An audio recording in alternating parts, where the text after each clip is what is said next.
Well, hey, everybody. Welcome to the Bear Insider, Ultimate Insider Podcast. I am Mike Pulaski, and today we have new Cal quarterback transfer from Purdue, Jack Plummer. We're going to talk about the spring game. We're going to talk about his experiences in both the transfer portal at Purdue and back in high school, his relationship with Kai Milner. And then we're going to take a look at a couple of game clips coming up and have him break down a couple of throws that he made during that spring game.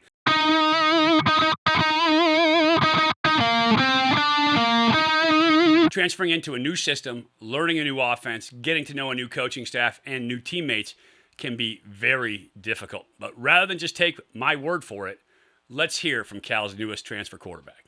Well, joining me now is new Cal quarterback, and I say that new this spring, coming in for Purdue, Jack Plummer. And Jack, welcome to the podcast for the first time, hopefully the first of many.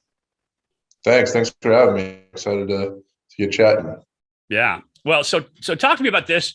It's interesting, the transfer portal and kind of how it's changed college football these days. And, you know, your backstory's been out there in terms of the media and guys talking to you, but kind of firsthand talking to me, going through the transfer portal, you know, the decision to leave Purdue, all of that. What was that like for you? It was tough just because, I love Purdue. I had some of my best friends still go there. So it was tough in that aspect of, leaving what I was comfortable with. And, I just wanted a chance to play. And I thought, going to the portal would give me the best option. And not really what was going to come of it at first when I came in. I thought I had some good experience, some good tape out there. So I thought, I was going to be, someone that some schools are going to reach out to. And then, kind of got flooded with a whole bunch of quarterbacks. So it was kind of a little bit of Wild West action there for a little bit. And the transfer portal seems to be that, right? About over 2,800 guys were in the transfer portal this year. Kind of a crazy number. The decision, like, I know we didn't have that option when I was playing back in the day. A team signed you, you were there. That was it, unless you wanted to give up 2 years for the Pac-12 and at least 1 year somewhere else. Now it's more fair for the athletes with the transfer portal. And so the decision, though, is tough because, as you said, your teammates, right? These are guys that you've grown to love, you've kind of sweat with, you've bled with. And so that's a tough decision to make. How'd you get to that decision? I just kind of, midway through the season wasn't playing anymore. And I was like, I want to play. That's my goal. And it was strictly just a football decision for me and just wanted to do, I love football. I just wanted to play. And, I love Purdue. Love all the guys there, the coaches, but just, strictly a business decision for me. And then Cal gets involved. I was talking with Coach Musgrave as he was reviewing your film. I was in the office talking to him, and we watched your film together. Tell me what it is about Cal that you liked and Coach Musgrave and the opportunity here in Berkeley.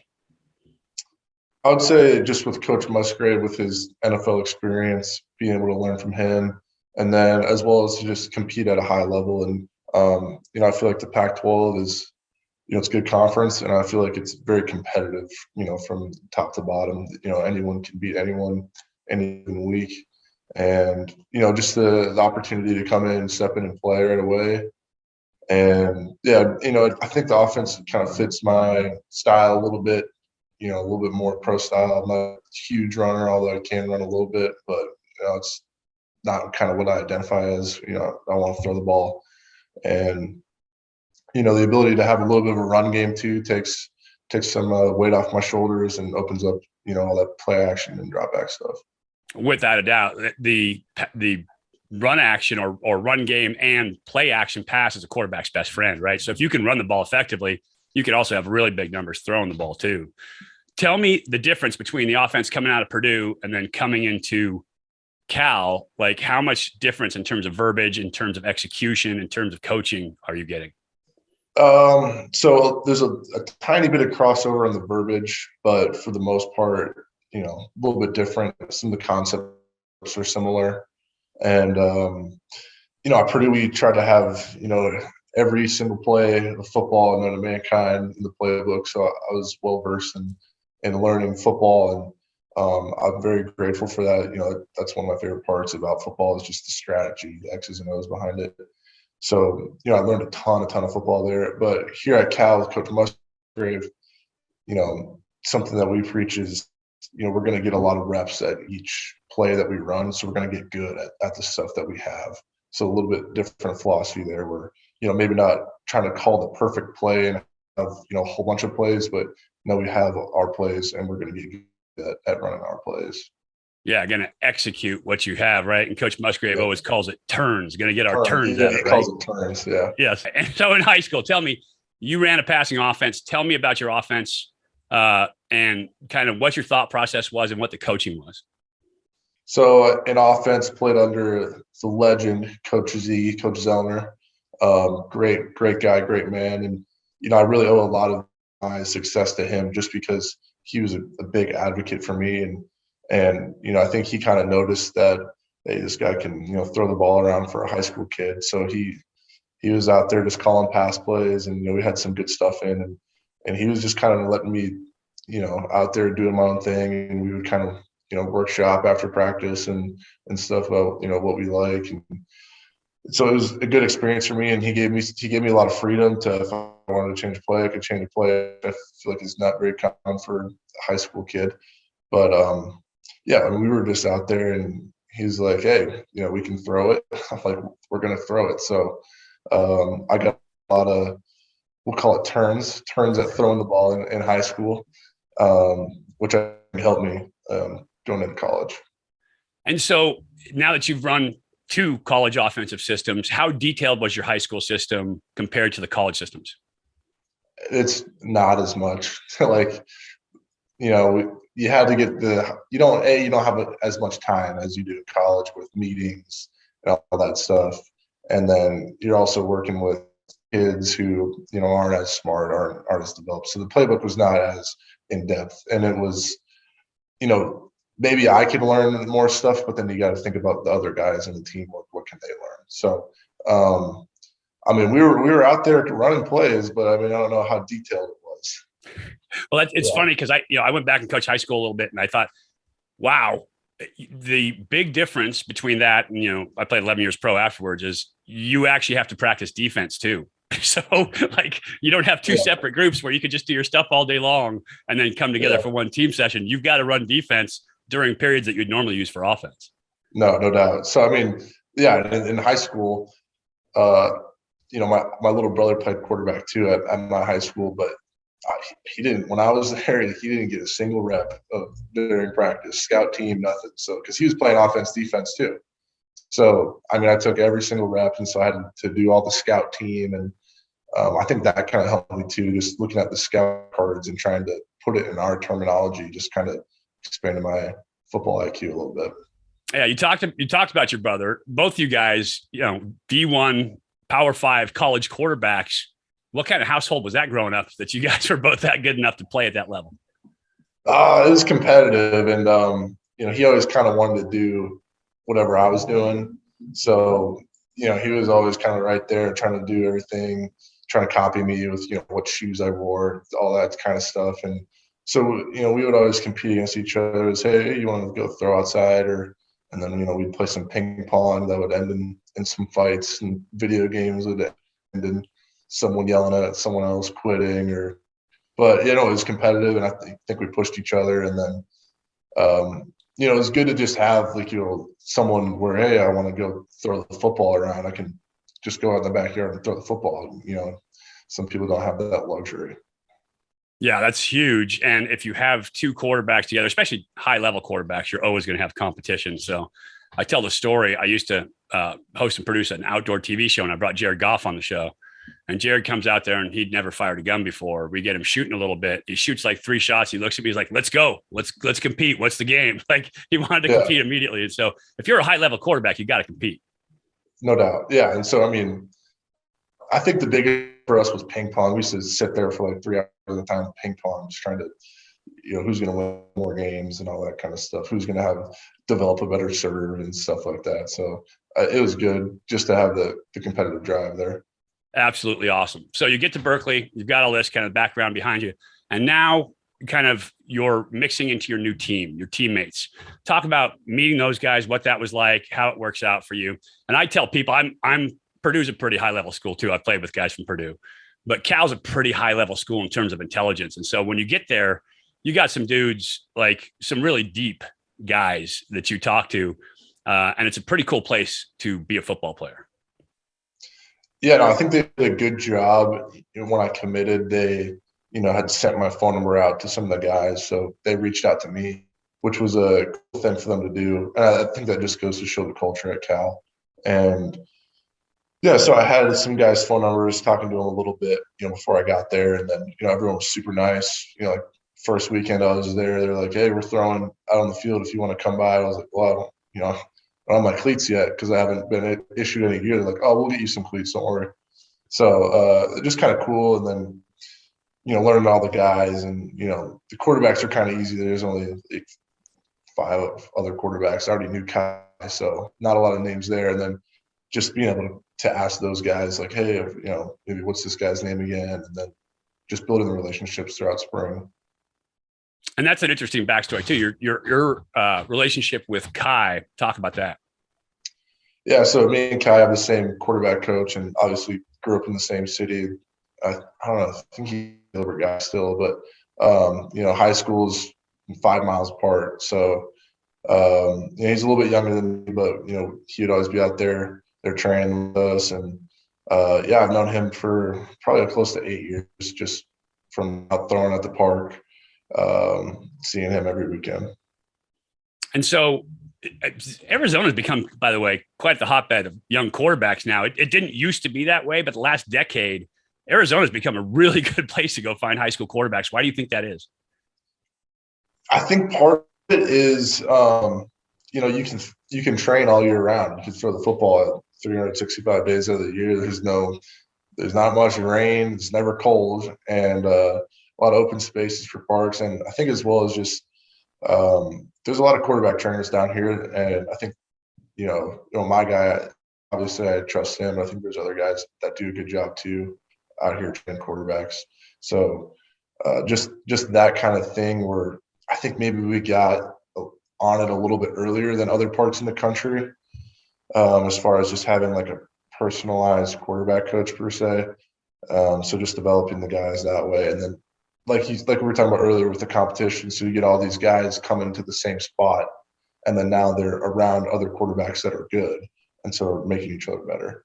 Yeah, it just starts kind of bringing that game up, right? Mm-hmm. Okay, let's get back to spring ball. How hard was it for you to pick up the verbiage? And in a second, we're going to take a look at just a couple of plays from that final spring game. But how hard was it to pick up the new verbiage in Coach Musgrave's system? Like, what kind of time did you put in? How did you approach that?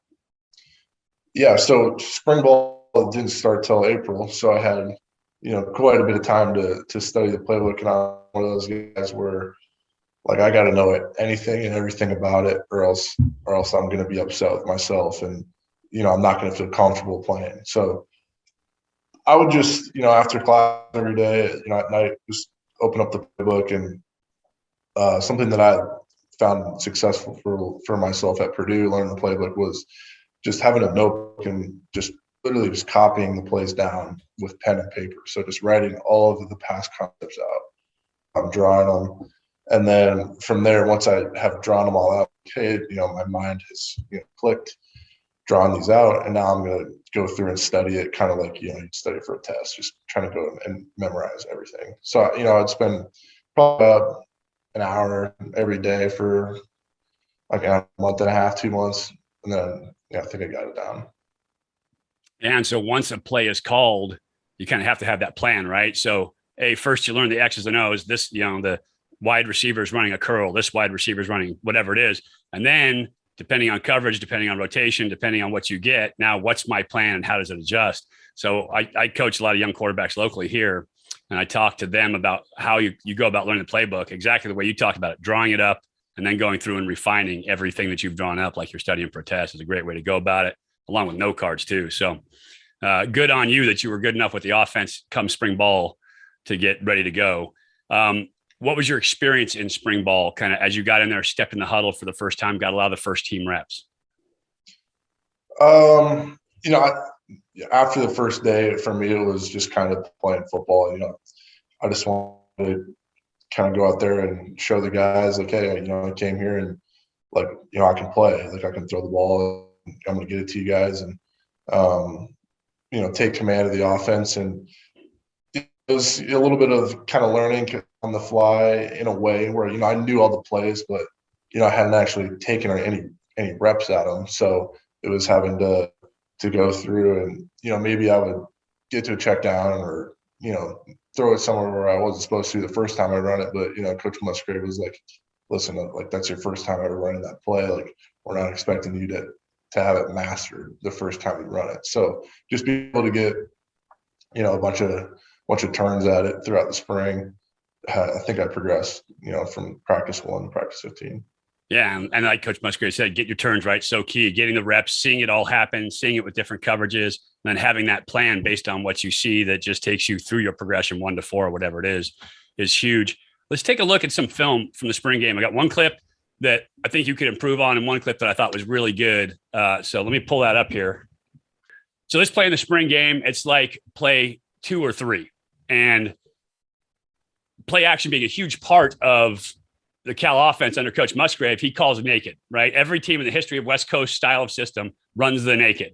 I'm going to let you take it from here. So set it up. Give me the you don't have to give any play names. I don't want any names out there. We don't want to do that, right?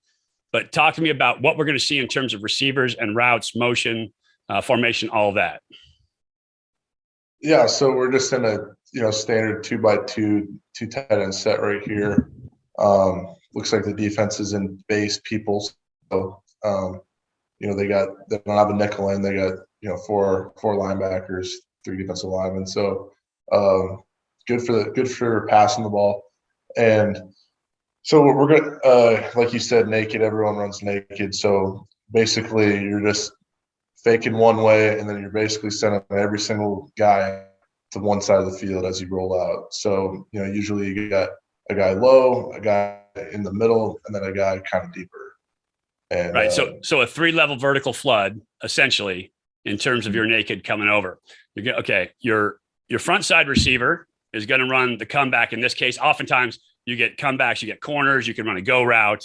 If the safety starts to bite, which we'll see, you can run a post too, right? So you take them over the top. Your next level. Go ahead. Yeah, you can do a number of things with that guy. I think on this one, we just had him on a standard comeback. Right. And so let's run through it one time. We'll take a look and talk me through your read here. I'll stop it as we go. So receiver comes in motion.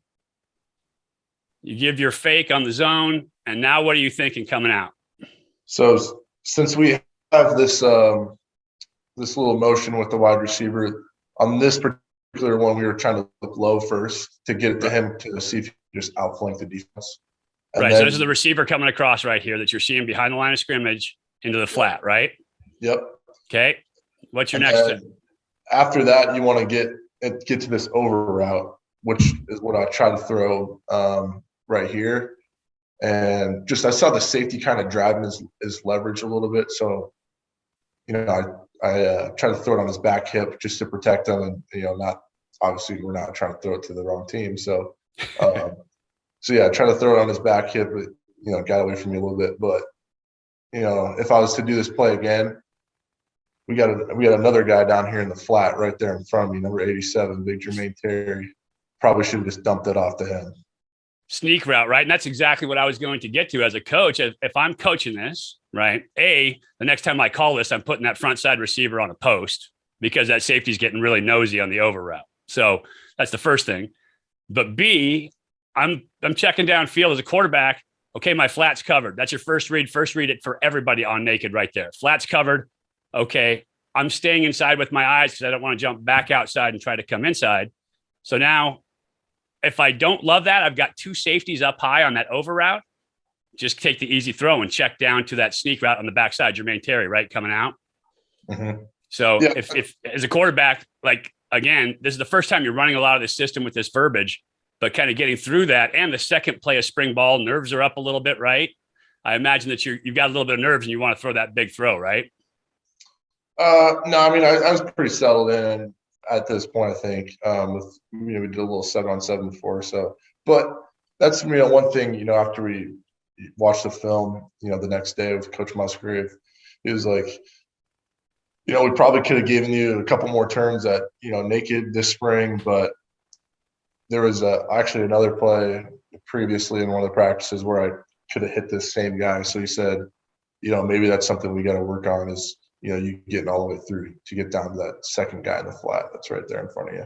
Yeah, absolutely. That's the biggest thing, right? Is your check downs, not trying to force things downfield. As a quarterback, more reps you get, the more you get through it, the more you realize hitting that check down is always an option, especially if it's right there. We keep our eyes downfield. I did this a ton when I was playing, like especially all young quarterbacks do this. So that's the first one. Now here's the second one. This one you're going to like a lot more. You guys get down in the red zone and you got trips to the wide field and you've got man, right? You see these guys come out and you get man coverage. Now you're licking your chops as a quarterback, but you've got on the outside what we used to call a smash route. I don't know what you guys call it now, but a little slant with a whip on the backside. You've got a slot fade and then a corner route by number 3 up top. And so this is a fantastic man beating route. And you get man on man coverage out there. Tell me what you're thinking as you walk up to the line of scrimmage and you know what you've got called. Yeah. So just kind of walking up to the line of scrimmage, like you said, just seeing the body language of the defenders and kind of their alignment, it told me, hey, this is man coverage. And, Maven Anderson right there is running that slot fade, like you said. So he's got even more room to work with than if we were running the fade, say if Tommy up top was running the fade. So I got more room to play with as far as throwing the ball outside. And, pre-snap, I was like, all right, I'm banking on Maven's going to win. So I wanted to hold the safety a little bit with my eyes. That way he couldn't, become a factor in it coming over the top. And then just, once I get to my third step, confirming that Maven won. And then since the ball is, on the 24, I'm not launching this thing. I got to get it up and down or else, we'll run out of real estate. All right. So we run it through, boom, safety with your eyes. Great job, right? That's a huge point, especially for young quarterbacks. If you get your eyes over there right now, that safety can fly off the hash and he can potentially make a play on this. It'd be a great play, but he can potentially make a play. So now you held that safety, you get back. What do you see here that tells you I'm throwing this fade? If he's even, he's leaving. That's kind of like the old saying in football where, if my guy's running full speed and then defenders turn his hips and they're, at the same level that, our guy has the advantage just because he's already running full speed that way as opposed to the defender's got to, turn his whole body. So, like right here, like that's open, and he gets even more open, more separation, further down the clip. But yeah, you can see from that spot right there, you can tell he was open. And then from there, it was just, he's open in college football. It's pretty open. So that's pretty open right there. I mean, that's pretty open. You got 2.5 steps on it, dude. You're pretty open in college football, right? Yeah. So at that point, it was all right. Like I'm not going to throw a long foul ball and overthrow this guy. So I got to get up and down and just let him use his body since he's already in front of him. The worst thing I could do is throw the ball, way out of bounds or anything. Since he's way in front of him, he can use his body like he did right there and catch it over his shoulder to keep the defender away from the ball. Absolutely. And that is really good, like the thought process for quarterbacks. The one football in the history of all football, NFL, college, high school, that's never been caught is the overthrow, right? And so when guys overthrow the football, it has never been caught. So throwing a catchable ball, especially with the guy that open, is huge. There's a lot of thought process going into those plays as you run them as a quarterback. And I think people at home don't get to see that and go through the thought process. So I thought that'd be kind of fun for you. But I thought that was great execution there. A lot of times you'll have a smash, which is just a high low to the flat, or you run a sail, which comes, brings it out from the inside out. And it's a 3-level vertical. That time, mixing it up with the slot fade. Great play design and a great throw, great read by you. Yeah, thank you. Yeah, and that's just kind of one of those things where, I learned that when guys are running vertical, the worst thing you could do is either throw him out of bounds to where he catches it out of bounds or overthrow him. Like, you got to give him a chance. I've heard some people say, like, if you're going to throw it out there, you may as well just take a knee. Like, we may as well just skip on from that play. So you're not doing the team any favors by throwing them out of bounds and too far in front. Exactly. I mean, those guys get their scholarship checks too, right? So Yeah, you got to just give them a chance and let them go earn their money. yeah, no doubt. And yeah, just like you said, you got to give them a chance to make a play. And Perfect. we're doing our job. We got to let them do their job. Yeah, perfect. So let's talk about kind of moving forward now, right? So we got through all that spring ball. I think I love your attention to detail, the way you read that, talked about how you kind of thought through it, held the safety, the thought process at the quarterback spot. Moving forward now, you've got some good teammates around you. You got some really talented young wide receivers and tight ends. Talk about the skill group out here that you see at Cal. No doubt. I mean, I think I'd said this, in a previous interview, but kind of when I was getting recruited out of the portal, they're like, "Hey, this is the best time to play quarterback at Cal because we got really good young group of wide receivers." And I said, I didn't know if that was just like a recruiting pitch to try to get me to come here, and they were just talking into my ear. But once I got here, I was like, they weren't lying about that. Our receivers are good. They're young, so they don't have a ton of game experience, but I think this spring was good for them, and they made plays all 15 practices. So half the battle of the quarterback is who you're throwing to. Tom Brady said when he was going to Tampa Bay, like that was one of his things. Like, who am I going to be thrown to when I'm not, a Patriots player? And so, having good receivers helps you as a quarterback. Oh, big time. And then you're going to have a good running game and good tight ends as well, right? You've got, I look at the roster of running backs, and you got like 4 or 5 dudes that are almost the same exact dudes, size, stature, kind of the way they move, and all really good football players with a couple of game breakers on the outside too. Yeah, no doubt. I mean, that was one thing that, throughout spring, we're trying to protect each other. We're not trying to get each other hurt. So we weren't tackling until we got to that spring game. And, I was impressed just seeing guys, finish runs, Damian and DeCarlos and Jay Knott, all those guys, just being able to put their nose down and fall forward. Because, I mean, if you fall forward for 2 or 3 yards, that's a huge, people say it's game of inches. If we can run the ball and get 4 or 5 yards of run, I'll take that every time. And I think they did a good job of, putting their head down, getting yards. And, as well as they made plays in the spring out of the backfield, catching the ball. And so I think we got good running backs. And then tight ends, like you said, Jermaine Terry, Kalecki, all those guys. From what I understand, there was, some tight ends that we had here last year that, got majority of the plays and the reps. But, I think those are some good, solid guys, and they made some strides this spring. Yeah, they can make some plays and go out and make something happen, right? Time for them to establish themselves. The one thing about college football is there's always turnover. So the young guys have to come through and establish themselves. And I think you got some real talent at those spots. Now, I know coaches haven't announced a starter, going into fall yet or anything else. What is your mindset moving forward as you head on into the summer and then into fall camp? My mindset is, I want to be the best player I can be and, lead the team and take charge and just control what I can control and do everything in my power to help this team win football games. And that's awesome. And so what do you do to make that happen? I'd say just showing up every day, working hard, getting the guys together, throwing. You can't be extra, I had a high school coach said you can't be extraordinary without doing extra. So you got to do something on your own. You got to put the work in. You got to work hard. And I think just leading by example, doing it that way, I think we'll take this team a long way. Well, that's awesome, Jack. I appreciate your time coming on here. I've taken enough of it today. You go ahead and go out and get back to work.